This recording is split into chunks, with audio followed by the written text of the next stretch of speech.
Titans Global. Let's go. Started with a vision, two voices in the mix. Max and Link together, building something that'll stick. Every episode we drop, yeah, we're reaching new heights. Titans Global on the map, burning bright every night. From the first recording session to the fans that tune in, we've been grinding every day, yeah, we're destined to win. Titans Global, that's the name, that's the brand, we the fans. Speaking truth through the microphone, messages that we send. Titans Global, that's the movement. Titans Global, feel the power. Titans Global, we keep pushing. Titans Global, this our hour. Titans Global, Max and Link. Titans stronger than you think. Titans Global, that's the way. Titans Global, every single day.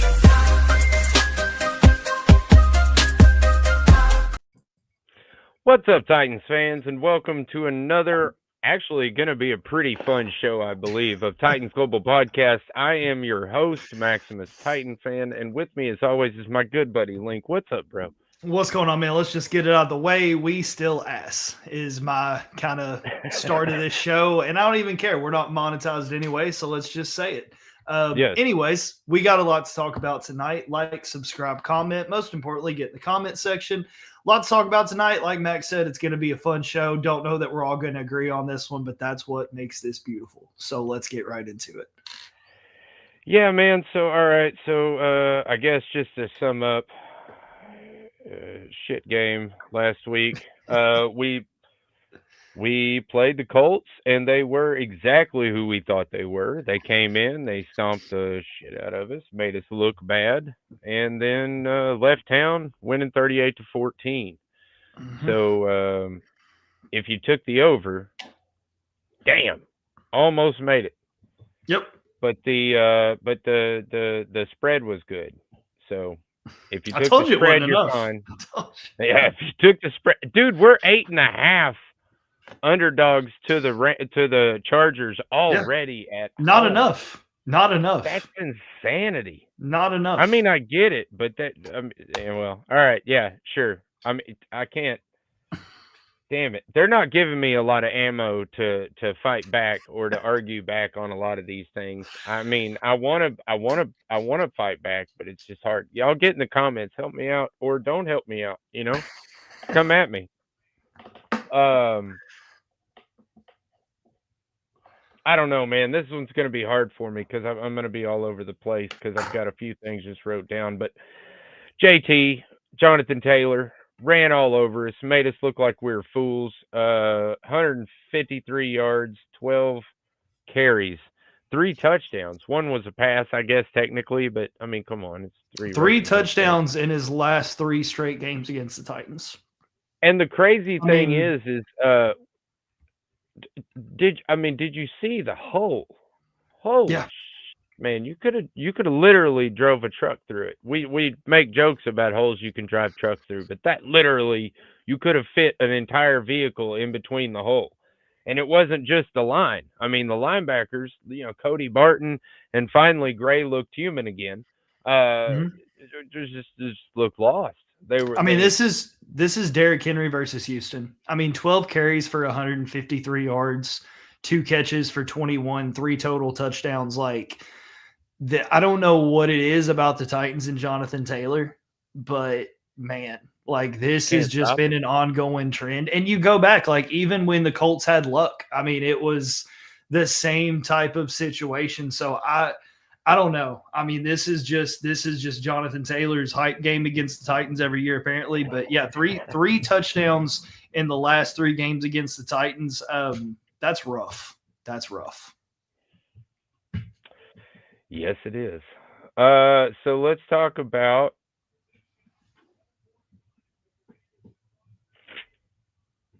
Cam Ward on the side. I told you I was going to be all over the place, man. Cam Ward on the sideline. Said, like, I don't know if he said what the hell or what, I don't know what the what was, but he said, you could clearly make out, Mike, what the hell it looked like. What the hell? The way I read it was WTF. The way I read it was WTF, Mike. Why ain't we going? Or yeah, why ain't we exactly. Going for it? Why ain't we going for it? Yeah, you could clearly make that part out. And that is so telling in so many different ways. Not only is it a bad sign, that your young quarterback, so frustrated with the coaching staff that he's now yelling at him on the sidelines. But just the disarray. I mean, like you were talking about, nobody's held accountable or anything like that. I mean, you see it a lot on sidelines. People yelling at each other, stars yelling at other stars, coaches yelling at play. Hell, there was a fine for a coach, smacking a player around on the sidelines. So all kinds of stuff happens on the sidelines. It's just you don't you don't want to put that out there. It's just bad press as far as I'm concerned. Yeah, I mean, it's a rookie quarterback screaming at an interim head coach. Like, it doesn't get much more disorganized than that. And I mean, I get it. I get where he's coming from. It's 4th and 3 in plus territory on the 40-yard line. You're down 17-7.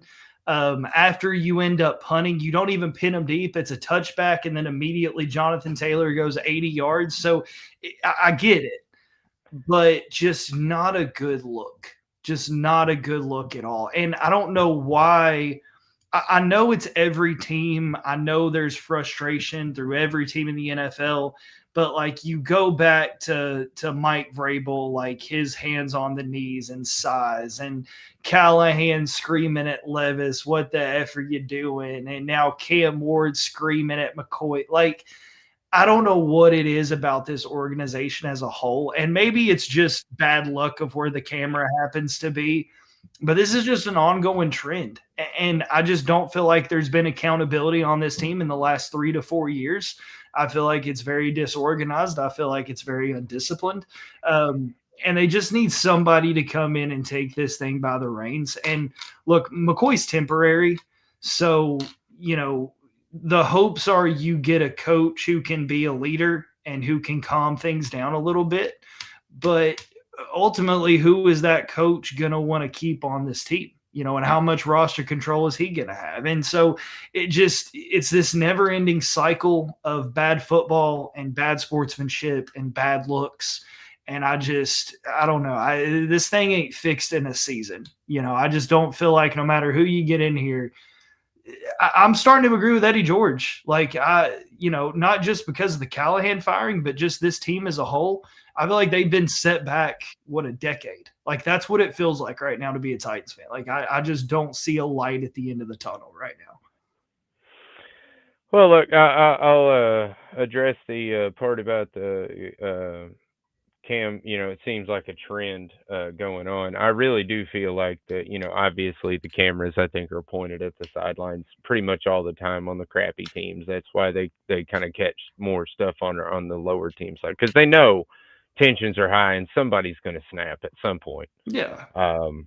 But yeah, it's not a good look at all. And I don't know about setting us back. And the reason is I'll go into it more later on in the show. But not only did he not go for it on 4th and 3 from like the 42, I think it was, but he also elected to kick from the logo, which I thought that was interesting.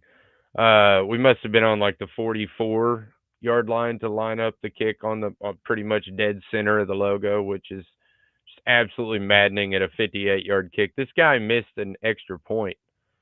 And you think he can drill a 58-yard field goal. That's just humorous to me. Plus, we're 1-6 at this point. Yeah. What does it matter?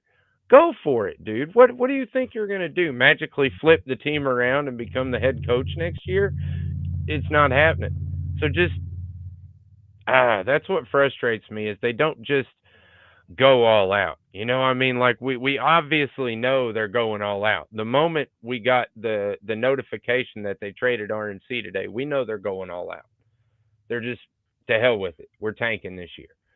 So why not just go full out and start Williams instead of Barton? Start Jackson Slater instead. Well, I don't know. Zeitler did pretty good last week. I can't really bash on him last week, but I don't know. I still think you should start all the young guys and just see what they got, see how they mesh with everybody because the young guys we got right now aren't playing too awful bad on offense. Yeah, I mean, it's the inconsistencies for me. And even, when Callahan's here, it's like that trend has just continued with McCoy. Like, I get it. Like, you've got a weapon, you feel like, in Joey Sly with a big leg who can at least get it to the goalpost. You're indoors. We've seen the dude make 70-yard kicks in pregame. Like, I get it. Like, you want to be aggressive in that situation, but then you turn around and you're not aggressive on a 4th and 3 at the 42-yard line. So it's the inconsistency. And we've seen that throughout the coaching staff for the last 2 to 3 years. And like, it doesn't matter who's here. That's just the way that it's been. And I mean, I agree with you on playing the young guys. Like, I think you've got to continue to see what you have in them. But then on the flip side of that, you've also got a younger guy in Roger McCrary, and you trade him for a bag of footballs.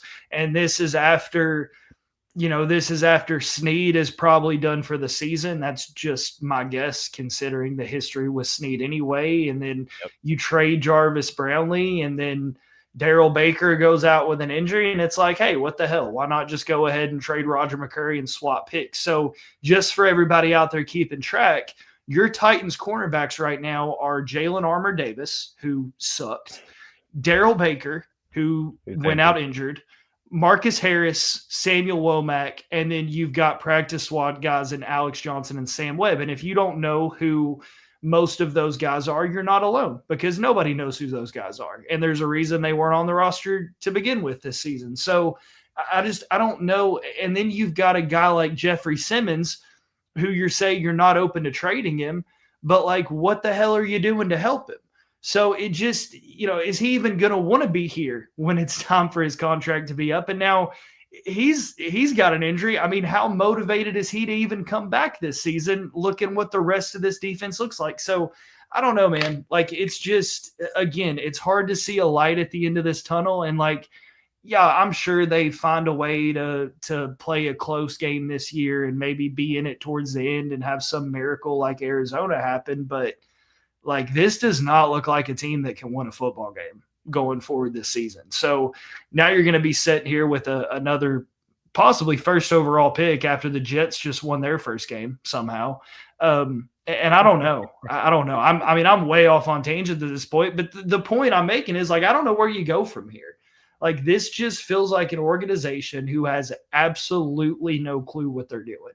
And I hope I'm wrong. As a fan, I hope I'm wrong. But, man, this is a tough look. This is a really tough look. I mean, you got the Saints, and they're trash, and you got the Jets. Like I said, they won a game. I mean, it feels like, even though statistically they're not there yet, the Titans feel like they're at the bottom of the league at this point. Well, that's because they are.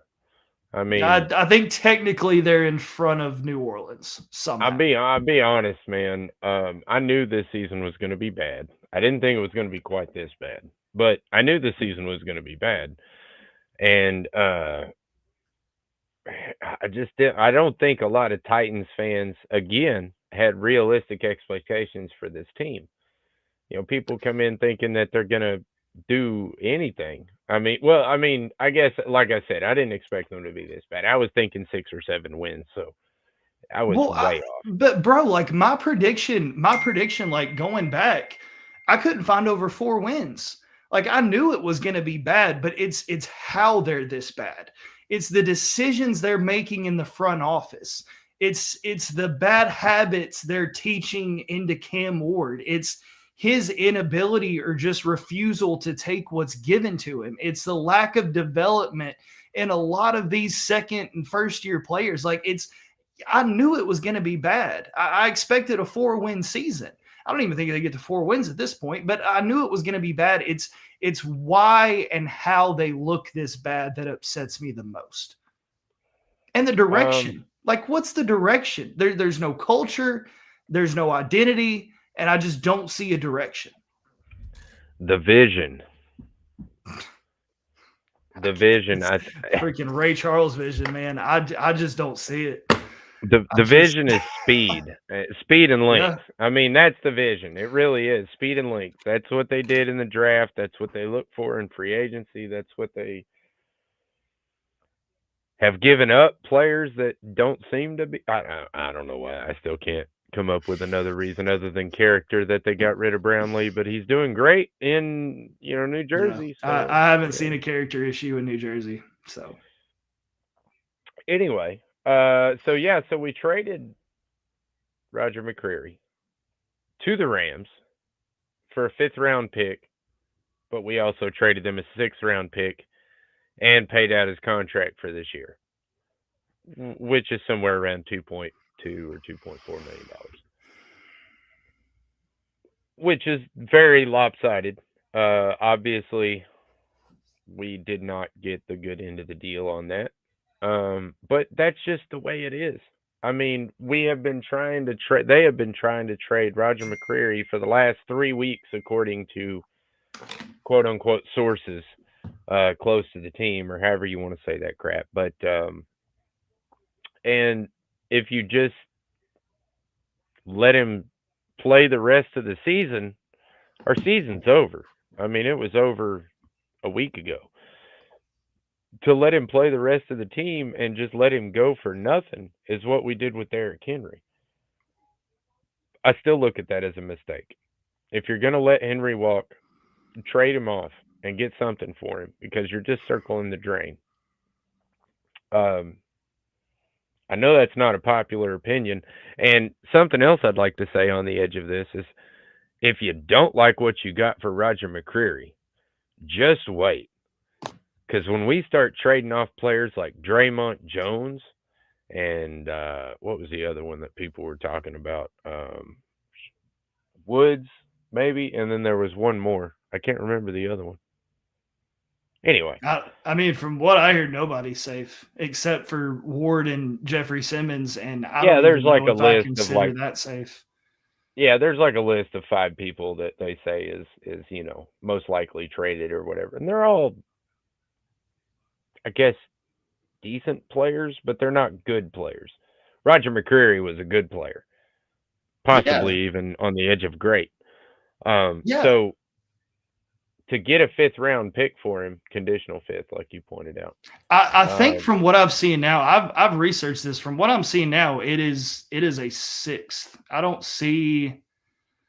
Okay, no, never mind. I'm gonna have to research this some more. I've seen a couple different things, but yeah, I know it's weird, but I tried to look it up before when you said that on the conditional part, but I couldn't really find anything. But I guess my problem is, like, you at least know what you have in Roger McCreary, which is a solid to really good slot corner. Like, you know what you have in him.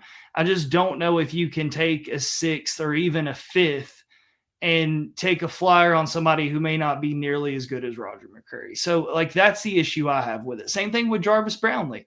Like, you let Jarvis Brownlee pretty much walk. Like, I don't know. I get that they want to bring in their guys and they have this vision, but like if you look, like, Jarvis Brownlee was surprised that he was traded. Roger McCreary said that he was surprised and hurt that he was traded. Like, I mean, they can say they've been shopping him for a while or whatever. Like, it's just hard for me to believe that you couldn't find anyone willing to cough up a 4th and you throw in a 6th. Like, it just, I don't know. It feels like they're taking the talent they have and just throwing it to the wayside. I mean, this is the 2nd corner they've traded this year when you were already thin at that position. Like, go back to preseason. We were talking about, look, if Snead gets, like, it was a good secondary.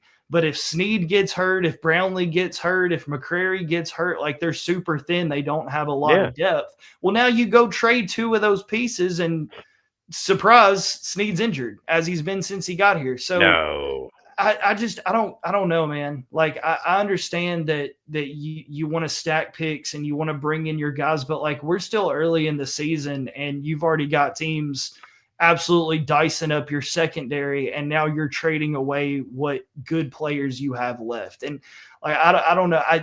It also blows my mind that they went in and they're just convinced that Armour Davis is this awesome player when I watch him get burnt week after week. So even the guys that they want here, that they want to put on the field, like, they're not good enough. So I don't know. I'm at a loss at this point. I refuse to even try to understand what this organization is doing.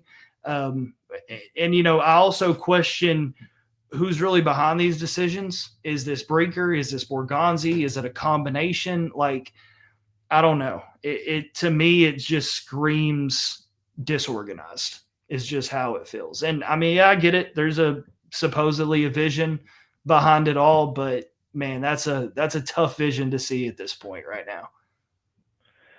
Look, man, I can see my dude like anxiously waiting. So we're gonna do the commercial a little early today. So stick with us for about 40 seconds, 45, whatever it is, and then we'll be right back with Scoop, and we'll be back to talk more about Titans football and what I think is a good thing, but I don't think a lot of the guys agree with me. So stick around. What's up, Titans fans? Maximus Titan fan here. Are you in need of professional excavation services? Look no further. Red Zone Builders has the expertise, experience, and equipment to handle all or any excavation project, big or small. Whether you need land clearing, site preparation, trenching, foundation excavation, or any other excavation services, they have you covered. Their team of skilled professionals work diligently to ensure your project is completed safely, efficiently, and to your satisfaction.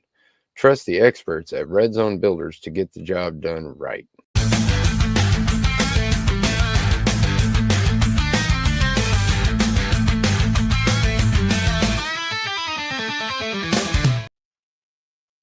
Hey, Max and Link, Titans fans. Hope everybody had a good weekend besides the game. I had a pretty crazy weekend myself, but I just wanted to talk about the game first. I don't mind. I know we're rebuilding, so losing wasn't really going to be a big issue for me this year. But I think the biggest issue for me right now is watching these teams just run all over us. For 27 years, we've been one of the best run-stopping teams in the NFL. And just to watch how this year and a little bit of last year, how teams are just dogging us on the run game, it really bothers me. It hurts worse than losing, seeing our team get run over like that. Especially like they said, the holes that they're creating is just. I'm not used to seeing that as a Titan fan, and that really hurts me more than losing does, in my opinion. And then to see Roger McCreary get traded again, I'm always on the team of trading off our good players. We're never going to get better, but obviously Borgonzi or Brinker or both of them obviously are wanting to get their guys in, so it's going to be a true tear out everything and put it back. So we're going to be on a long road, I guess. It might be 2027 till we start seeing 6 or 7 wins. I don't know. It's gonna be crazy, but I'm always gonna be a Titans fan, and I'm gonna be there Sunday, and I'll always be cheering for the team. So tighten up, everybody. That's it for me.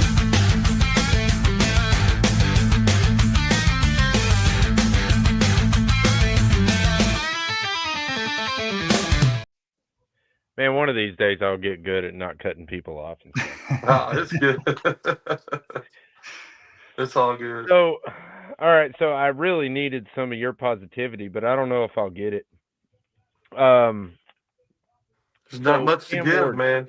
Nah.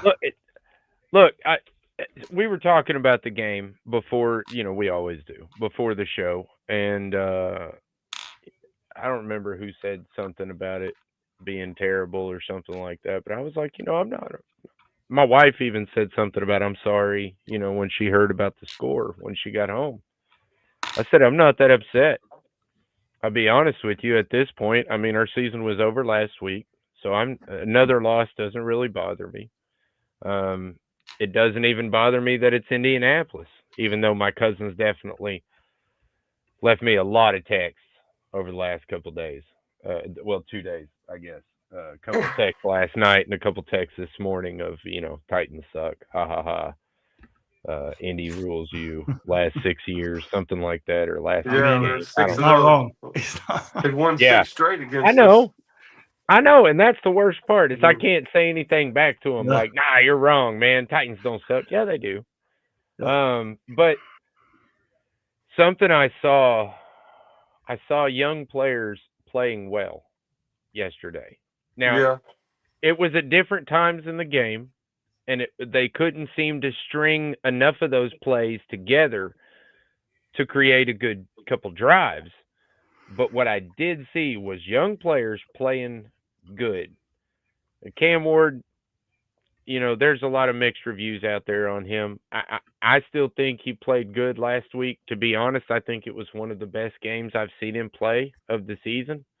I think last week was the best game I had seen him play of the season so far, and other than that stupid ass fumble, still can't get over that. But then this week, I feel like he did decent.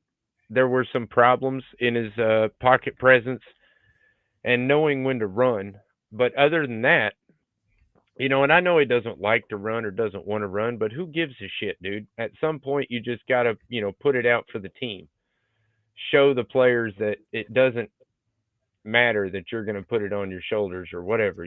That's part of that leadership shit. But he did get in the post game press conference and immediately say, I have to be more accurate with the football, which we did see a couple behind Pat, as we've seen pretty much all season. And he did say that at the end of the day, on every drive killer is one player doesn't do their job. And again, you saw him lose his cool on the coach on the sideline, but you also saw him lose his cool on Elik Eomanor for not looking for the ball when it was in the air. So I don't know. For me personally, I thought it was a good game by Cam Ward, but go ahead, throw it out there, man. I totally disagree. I totally disagree. Just imagine if we would have started our rookies at week 1 like I wanted from the beginning, how much experience they would have now instead of starting last week and this week. That's what I wanted. I I feel like we might win a couple more. I don't know. I feel like the rookies should have been playing a long time ago. Yeah, I want to get on Cam Ward specifically because, like, this year he's dead last in QBR with a 25.6, 71.7 quarterback rating. He's taken a leading 34 sacks. And, like, I know a lot of that is on the offensive line, but a lot of that's on Cam too. Like last week, his time to throw was 3.5 seconds. He refuses to take his first look. This week, by the way. I saw 3.5. Was it 2.5? This week? Because this week it was like 3 something, but this week okay, I'll double check that because I thought this week it was 3.5 because the only person behind him was Jackson Dart at like 3.8, which is just ungodly. But either way, I mean, I when I see Cam, I see a quarterback who's taken way too long to go through his progressions. He doesn't see the field well. For whatever reason, he refuses to run when he's got green grass in front of him multiple times that there were 10 to 12 yards that he could have easily picked up and just didn't. And I get it. He's always looking for the big play. That's who he is. That's what has got him to this point. But this is the NFL, and you've got to take what the defense gives you. And he's just not doing that. And he's getting these bad habits that I feel like are going to carry with him through the rest of this season and into next year. And I just like, if we're at a point where if we get we are getting a new head coach, and I think there's a real possibility that he might not have this starting job next year. I think that's an actual conversation, and that sucks to say, but it's where we're at because I haven't seen the progression. I haven't seen the development. There are certain aspects of his game that has got better since week 1, but there are other parts and probably more parts that have just got worse. And I'm not saying he's a bust. I'm not saying he's never going to be good. But this is what happens when you take a number 1 overall quarterback and you don't have a team around him. You don't have an offensive line. You don't have playmakers at the wide receiver position. You don't have a premier running back. Like Pollard's been good. Spears had a good game, but you don't have someone who really threatens defenses at this point right now. And when you play multiple scores behind going into the third quarter. Like, this is what you're left with anyway. So I don't know. Maybe he finds a way to turn it around, but there's certain parts in his development that I just feel like has been very stunted this year. And I don't know that all of those are fixable. You hope they are, but I don't know. He's not a player who's built to play from behind, and I think we're seeing that kind of rear its head. And you just don't have people around him that can elevate him. And this is the first time in his career where he hasn't been able to elevate the players around him. So I don't know. I think that's a real conversation that we're going to be having towards the end of the season. I did want to correct my wording on that. Let me go ahead and correct my wording on that. Cam Ward's average time of clean pocket. Now, this is when he either has to run out of the pocket or he just gets, mauled, is 2.13 seconds last week. 2.43 seconds over the season. So 2.5 seconds of a clean pocket over the season, but 2.1 last week. He had 2 seconds. 1 Mississippi, 2 Mississippi. Run like hell. That's all The you offensive get. line, man. Yeah, it is. But the problem is too, like, teams have figured out that if you just go zero blitz, like, you're gonna get to him. Like, that's just part of it. That's just what, and some of that, yes, I would say even most of that is offensive line. But there are plenty of times where Cam can get rid of the ball quickly and chooses not to. There are times when Cam can run and chooses not to. There are times when Cam drifts backwards and puts the line in a bad position. There are times when he rolls out too early and puts the line in a bad position. So I think it's both. I think the offensive line isn't good enough, and I think that Cam Ward, as a young player who is always looking for big play opportunities, just doesn't take what's given to him. I think it's both things. Well, yeah, and I'll agree with the fact that is my biggest issue with him is his it's not really pocket awareness around you. Like the game or the play when he ran backwards. It's fine to run backwards as long as you got away from the defender. It was fine. He had a clean shot, and then he held the ball and then tried to run again. And it was like, no. See, that's where you mess up right there. It's fine to run backwards and get away from the guy or whatever, but if you don't have a clean shot, just throw it over their heads, man. Throw it out of bounds, whatever. You're way out of the tackle box. Those are the things that he has to learn as a rookie. These are the things you need to clean up in your game. And I think that, honestly, he will get better at that. I do feel like he's going to get better at that. We'll see if I'm right or wrong. But I do feel like slowly but surely, even if you just look at the box scores, if you want to be one of those guys, I do think Cam Ward is progressing in the right direction. It's not as steep as I wanted it to be because I think he has crap teachers. I don't think he has anybody around him that's giving him, good guidance. I don't want him. Yeah, that's the thing. That's another part about it, man. You start running every time and you're taking shots. I understand that I don't want to turn him into Michael Vick, is basically what I'm saying. But I still think there are plenty of opportunities like we were talking about. Yeah. Where he rolled out to his right and then threw it to Van Jefferson out of bounds or whatever. But he had 10 yards in front of him. All you have to do is run up and then slide down. He says he's a huge fan of Aaron Rodgers' game, and that's who he wants to emulate, is that type of gunner. But Aaron Rodgers still takes off and runs when they give him even at the age he is now. Like, if he's got to carry 10 yards, he's going to take 10 yards and slide like that. Yeah, that's just part of it. And that's what's crazy too, is we saw him. I mean, he wasn't super mobile, but even at Miami, like, you saw him use his legs. And it's like this year, I just haven't seen that at all. I mean, I can't think of a single play. I'm sure he's done it, but I can't think of a single play where he's rolled out and just picked up 6 or 7 yards because it was there. Like, have we even seen him run and slide? Like, it's crazy. Yeah, twice. Yeah, he's done it a couple times. Through 8 games. Problem, though. Like that. Yeah.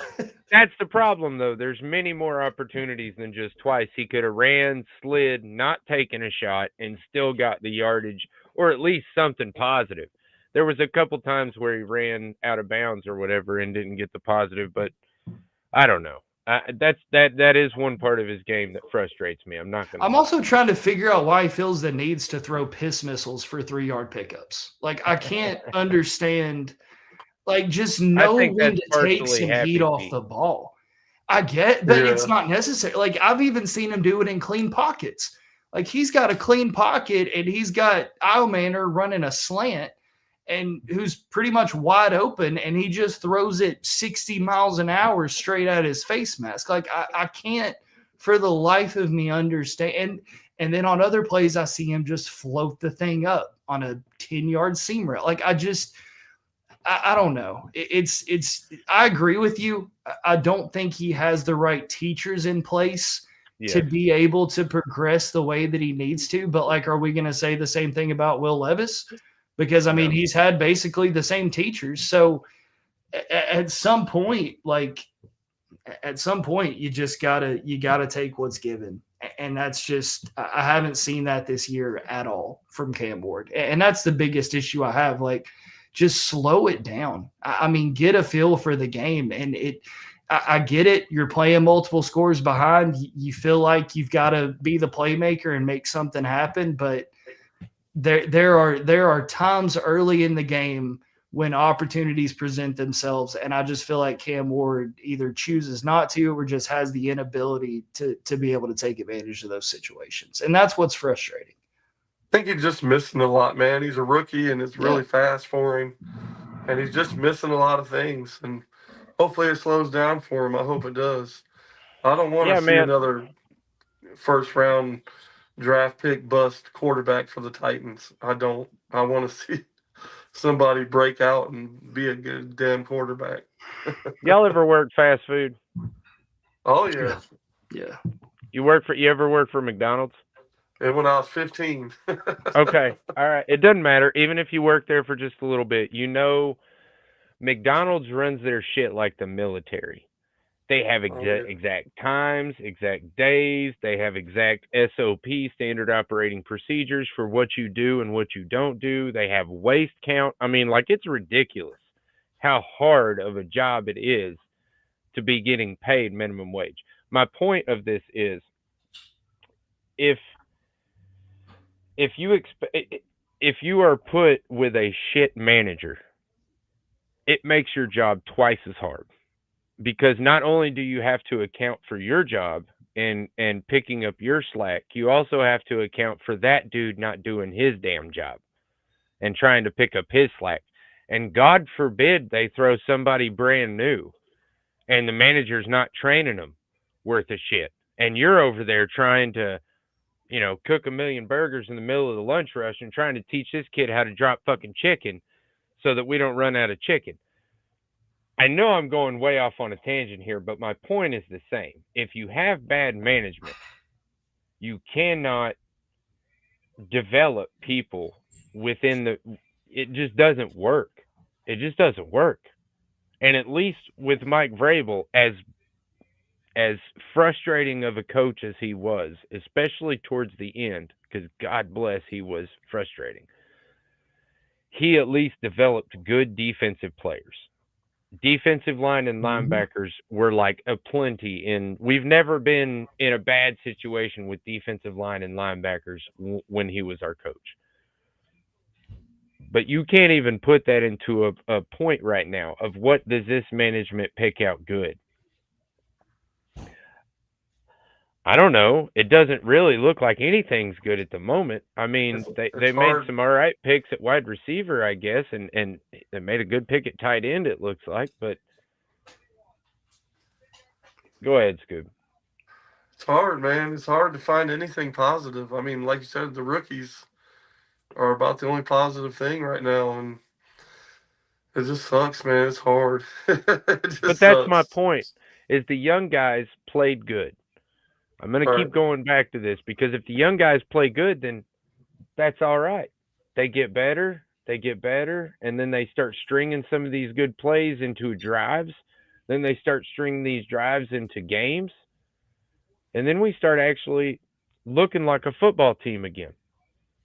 I mean, maybe I'm just losing my freaking mind here because I'm trying to find something positive in this cesspool that we're in. But let's talk about Chimere DK.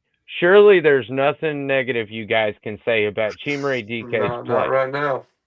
I mean, yeah, he didn't have as great returns as he normally does. He's probably I going don't to be think he had a all-pro. punt return at all. Yeah, I agree. I absolutely agree. At 175 yards on kick returns, even though but I mean that's because we had like. He's got over 1,000 returns. yards of all-purpose yards. Oof.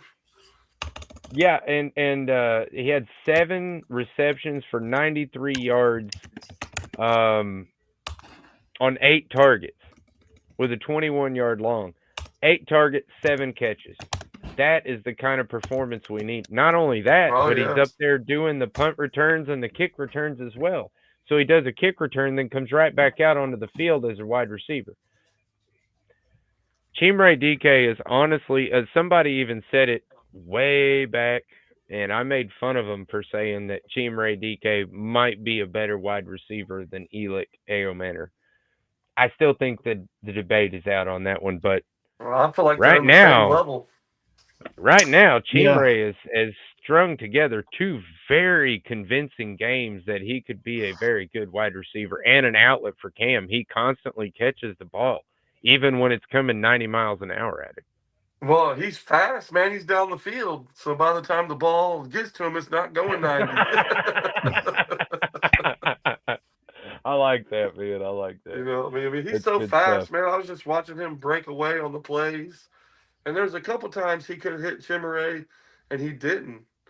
And, it's just part of being a rookie, though. He's not going to see everything. You know, he'll go back and watch the tape, and he'll try to clean it up. And, he's a rookie, so I'm not going to be too hard on Cam, It's not fair to be hard on Cam when he's a rookie, especially on the team that he's on. So, well, that's my let him thing, keep man. working.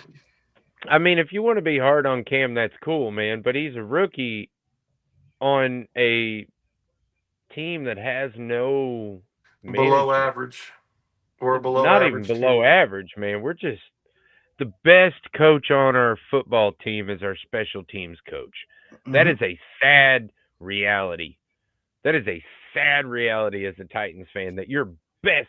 I mean, let's be real. On that fucking, excuse my language, on that 40-yard punt, he was sitting there talking to Fassel for like 15 seconds on the sideline.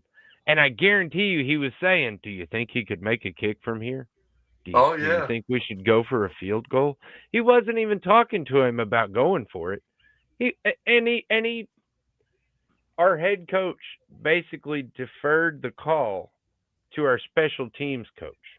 Well, because that's who should have been interim to begin with. And again, I stand by the fact I think he was probably offered that position and said no, because I mean, look where it would have got him. But yeah, I mean, that just goes to show that's why we're sitting here talking about how good Chimere DK is, because he's got a position coach who's been able to develop him and teach him the right things to do. And like, I get it. Yeah, maybe it's unfair to Cam because I don't think he should have ever been put in this position in the first place, having to come in and be a day one starter on a team that has maybe one of the least talented rosters in the NFL. But at some point, again, you've got to take what's given to you. And that's been my issue with Cam. So, like, I'm with you. I think the rookies have been good. I think Ayomanor's been a bright spot. I do think DK's been a bright spot. But you can't keep depending on those rookies to be your only playmakers. Like, at some point, you need a guy like Ridley to do what he was brought here to do. You need a guy like L'Jarius Sneed to get on the field and be healthy. And I know that that's out of a lot of people's control on this team, but it just goes back to the way that they chose to manage this roster. And I don't think they've learned from their lessons because they continue to let guys like Brownlee and guys like Roger McCreary walk. And that's where I have the biggest issue. Like, yes, these rookies are great, but so was Roger McCreary as a rookie. So was Brownlee as a rookie. So like I've been shown nothing. Like this organization gives me no confidence that they're going to be able to sustain that success because they've let so many other guys either flop or they've let them walk. Man, I'll be honest with you. I'm praying to God that Snead and Ridley come back before the end of the season just so we can trade them. I think Ridley's traded no matter what. Yeah, like Ridley, I feel like either traded or cut. I don't give a shit if they just straight up cut his ass. Snead, you can't keep around. There's no sane universe do they try to keep Snead on this roster. Yeah, like, I'm surprised he's still here now. Way too much.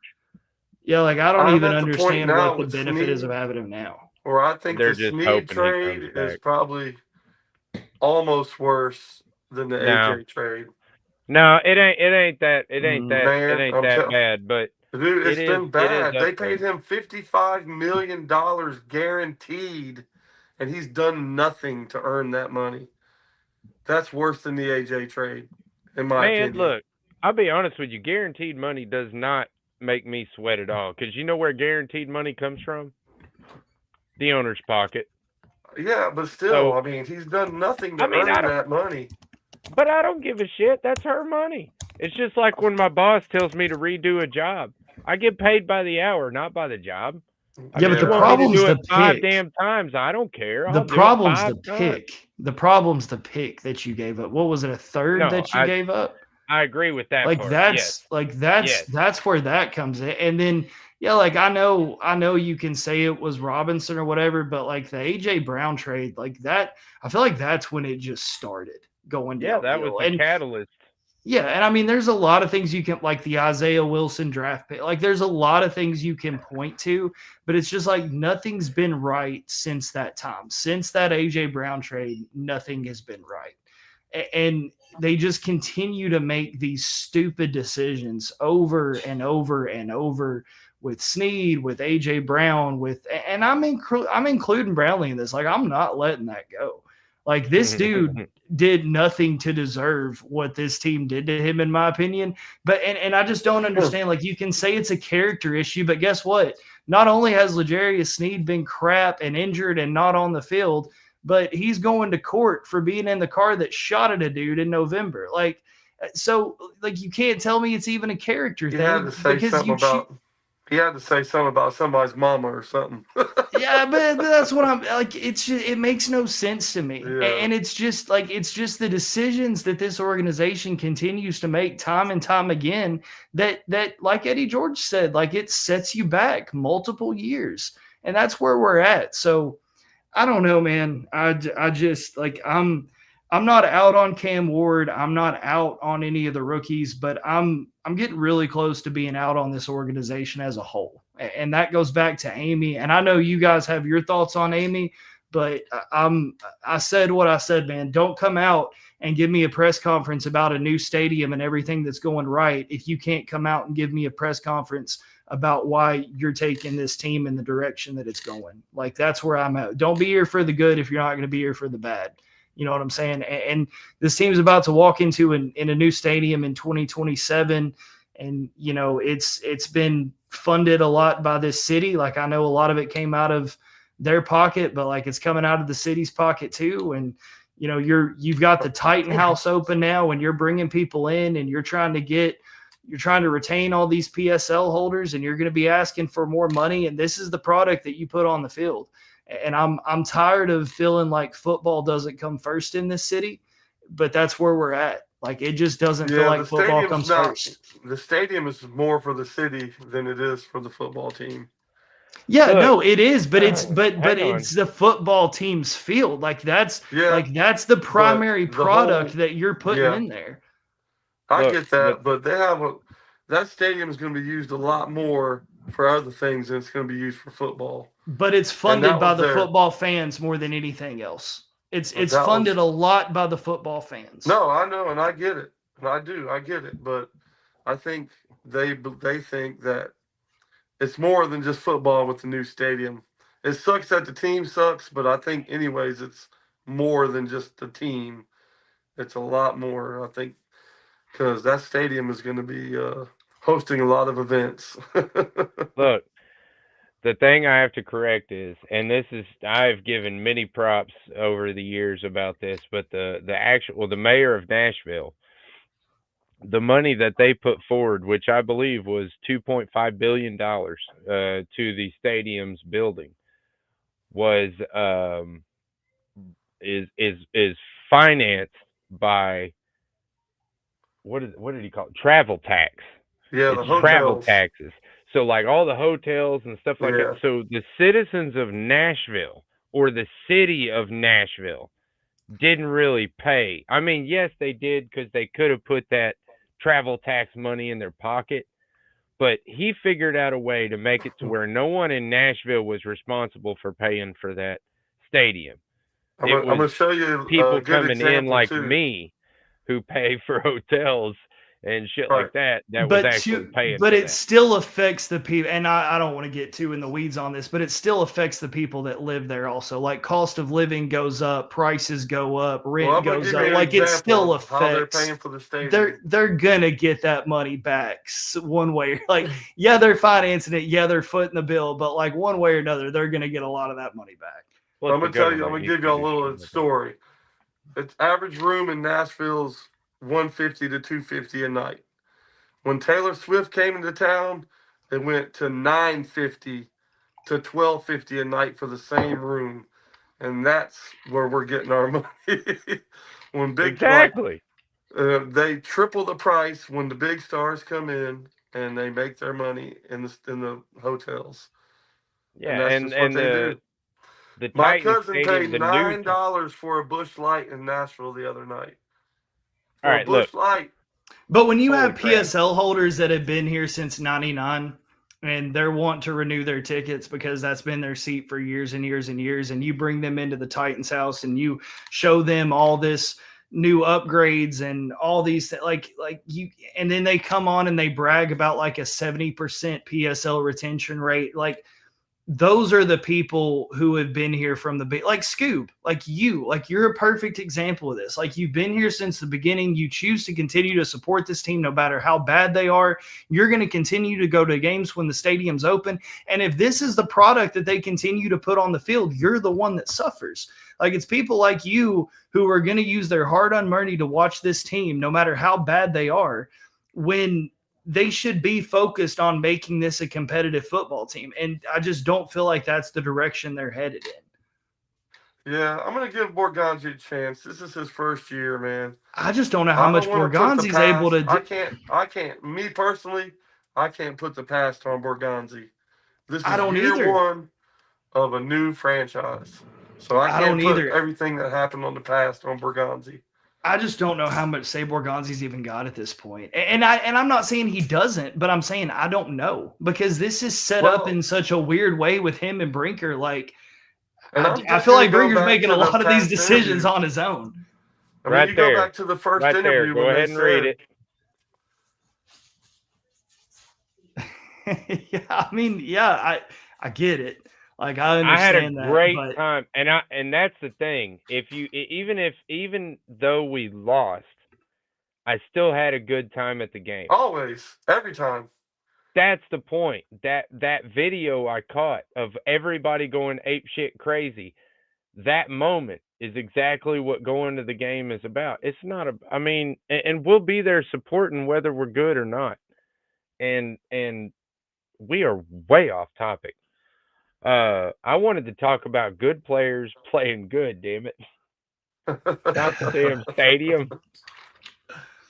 It's all Right. right. I understand. We're all passionate about this. We all feel the same way. We all want the same thing. We want the Titans to be competitive and to win football games.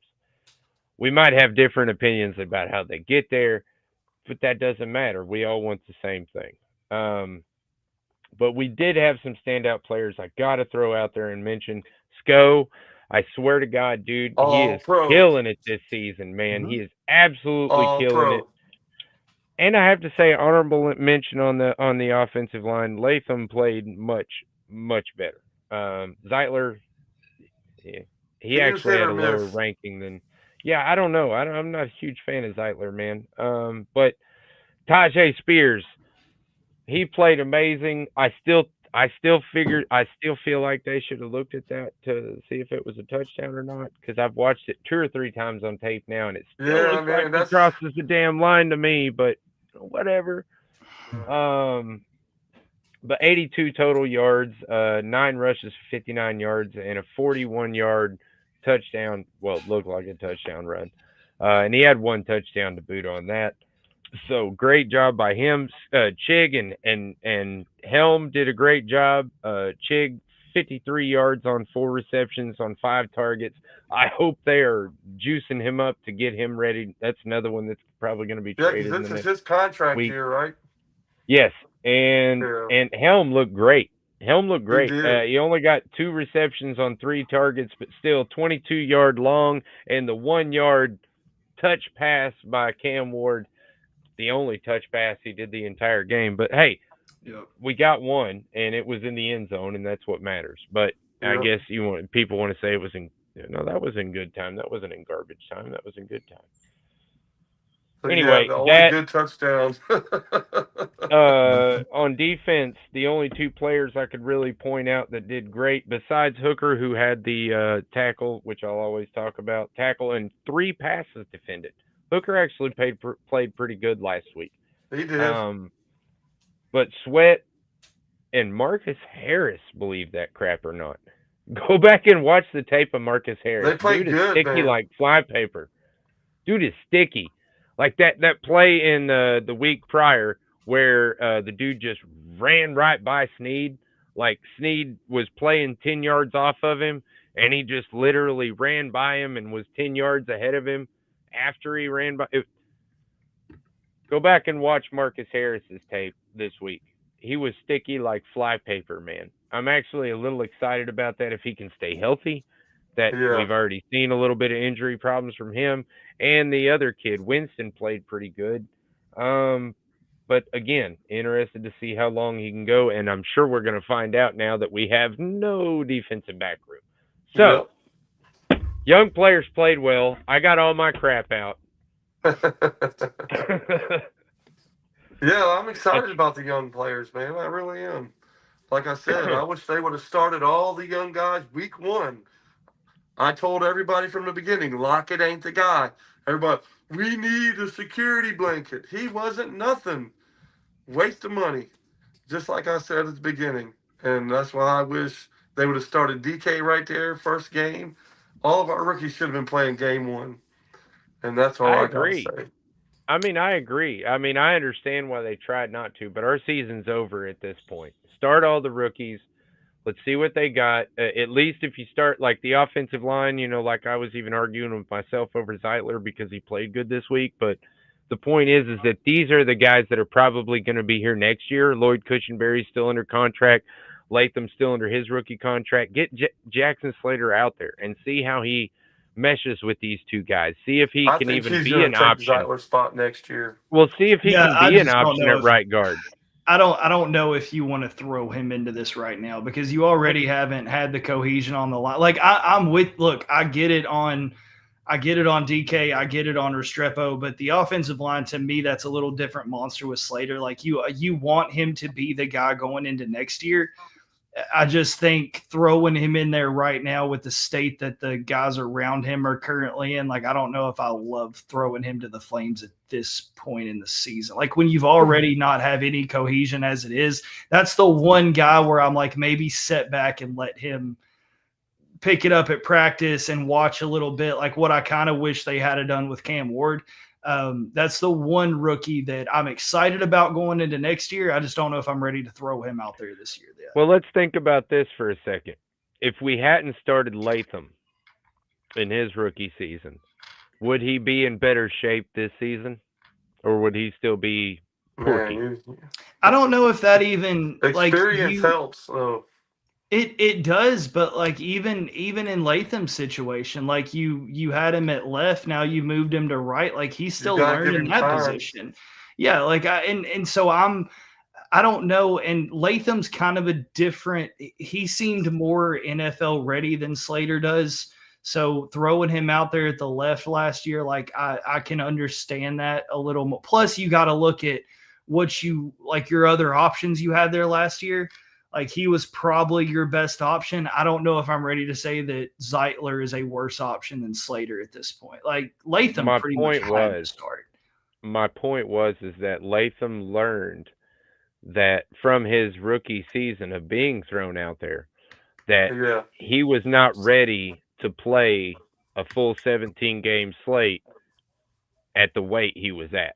Right. He had to drop some weight so that he could be a little more mobile and have the longevity for the season.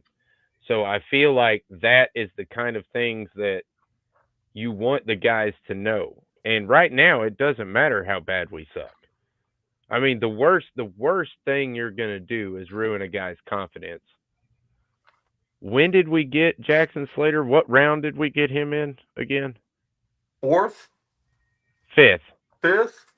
So Fifth round? even if we ruin a 5th round interior offensive lineman's confidence by throwing him out there too fast, is that really a huge loss for the Titans at this point? Yes, because you're not only risking his because you're not only risking his confidence and his health, now you're risking more with Cam Ward. Like that's the issue I have with an offensive lineman is because if you throw if I'll you give throw you that. Xavier Restrepo out there and it doesn't work out, too bad for Xavier Restrepo. If Yeah. Slater No, you're misses a making block sense. up the middle and Cam Ward gets decked, like now you have bigger problems. So that's where I I agree. think in that situation with an offensive line player specifically, if you can let Slater set back this year, pick things up in practice, set and learn behind Zeitler, and then have him 100% ready to go next year, I just think that's a better situation. But that's the only rookie in that situation. Like everybody else, when it comes to receivers, when it comes to DBs, when it comes to linebackers, I'm like, hell yeah, throw them out there, see what happens. But offensive line is just a little bit different of a monster, in my opinion. You forgot one positive thing there, Max. About What's the that? game Sunday. Mason Oh, yeah, Kinsey played yeah. a hell of a gunner, buddy. Oh, for God's He sake. played a hell of a gunner. He was in that boy's face every time. He played a hell of a gunner. Restrepo wouldn't have got there fast enough. Mm. Yeah, I don't know. Yeah, Mason but Kinsey, they could be down 50 and he's still gonna talk trash, which I mean it's got Hey, its he played his it's got its position good very and its well bad. this weekend, Yeah. man. man, I can't. He played his just, position. He played the gunner very well this weekend. You got to admit it. Look, man, I got my guy Corey Levin, so I understand. I get it. You know what I mean? Like Corey Levin's the dude for me. I want him to stick around because he's a good depth guy. Congrats He to can him, play a just lot had of a different baby this weekend. positions. Had a baby, Exactly, had a yeah. baby. Congrats. I love Corey Levin. So I get the love for Mason Kinsey because Corey Levin's the same kind of guy. You know, he's never going to be that starter quality guy or whatever. He's not going to be one of those guys that get you $1 million contracts or whatever flashy. That's just not him. But he does the work, he grinds it out, and he seems to stick around, which to me says that he has the talent at least to be on the roster for depth. And I get it. I don't know. For me, it's just annoying with Mason Kinsey, but he's a good guy. Don't get me wrong. The problem is you've got guys like Mason Kinsey, and I'll even throw like Io Manor and DK into this conversation. Like, yes, they are playing above what you would expect them to, but Io Manor as a rookie should not be a number 1 wide receiver on a good football team. DK should not be a number 2 wide receiver on a good football team. Mason Kinsey played a great game as a gunner. He should still be on the practice squad on a good football team. Like, this is the problem you have is that, yes, you see raw talent in these players, but they shouldn't even be asked to do what they're doing now. Like, that's the problem I have. Like, Io Manor should be able to come in as a depth piece and slowly work his way in his rookie year and have guys like Calvin Ridley be the number 1 so that they can set back and learn. Like, and that's what I feel like should have happened with a guy like Cam Ward. But you've now thrown these players to the fire, and, you know, for the ones that have picked it up and are playing well, like, I'm very happy for them. but on a good football team, on a competitive football team, like they shouldn't even be in the position that they're in. You know what I'm saying? Like Well, that's the only that's reason the issue I have. Mason was out there because everybody's hurt. But I I was was just gonna saying, say every time they bring him up, he does what he's supposed to do, he does and that. that's you know what I'm saying, and that's all you can I ask for. agree with you, but I still don't understand why Restrepo hasn't been given the same opportunity. Because he can't even Yeah. outplay Mason. If you can't That- outplay Mason, No, or but I don't know that. But I don't know that. They're Like, telling you that when they say he they're hasn't- bringing up Crochet and Mason and leaving. Yeah, but I X don't down trust there. my coaches to evaluate talent right now. When you go trade Brownlee and when you trade McCrary and you make these roster moves and put Udo at right tackle and elevate a practice squad, like I don't trust their roster management. I don't trust their talent evaluation. That's why I don't agree with it. He's never been given an in-game situation during the regular season. Like, it's so I bad don't he's know playing that. defense now. Well, I don't know. Maybe you just got the wrong guys making decisions on the roster. I think that's a lot of it too. I think that we are all three very passionate Titans fans, and I think that again, all we want to see is the Titans do well. We just have different thoughts about the way that they should get there. Right. Good show. I mean, great show, guys. I'm really happy about this one. I love it when we don't get along and we just not go at each other. Along. I was gonna say because we don't agree. That's a better way of saying it. When we don't always agree, those are the best shows for me. I think that's where we get our best material. But anyway, if you've stuck around with us this whole time, thank you very much. We appreciate you. Like, subscribe, all that stuff, because nobody gets paid for any of this crap. Scoob. Hopefully next week we'll be hearing about you being the fan of the year, man. I think that's happening next week, right? It's either next week or the 16th game. Right on. Well, like I said, hopefully, man, we hear your name called and we can all celebrate afterwards. I'll come up to Nashville, bro. You make fan of the year, I'm hitting Nashville. I'll tell my boss I'm not coming in Monday. It'll be pretty amazing if that happens. But there's a lot of great people out there that deserve it just as much as me. So Always it'll be great, though. Always humble. Right on. Well, again, thank you for sticking around with us, and we will be back Thursday for our pregame show of the Chargers. And until then, tighten up. Tighten up. Peace out.